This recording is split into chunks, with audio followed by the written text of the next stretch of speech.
சொல்லுங்கள் அனைவருக்கும் பணிவான வணக்கங்கள். SGT TRB, BT BRT TRB part A Tamil eligible test.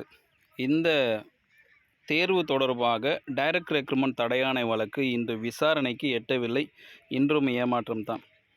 விசாரணைக்கு எட்டவில்லை என்றால் இந்த வழக்கோட எண் அந்த மாதிரி கிட்டத்தட்ட 79வது வழக்காக லிஸ்ட்டாக இருந்தது நீதிமன்றத்தில். இப்படி 79 லிஸ்ட்டாக இருக்கும்போது ரொம்பவும் அரிதான நாட்களில் தான் விசாரணைக்கு வரும்.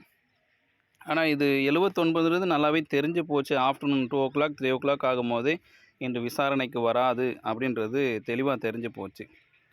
இந்த வழக்கு விசாரணையானது அடுத்து நாளையா 6 மார்ச் மாதம் 6ஆம் தேதி அடுத்த விசாரணைக்கு வருது.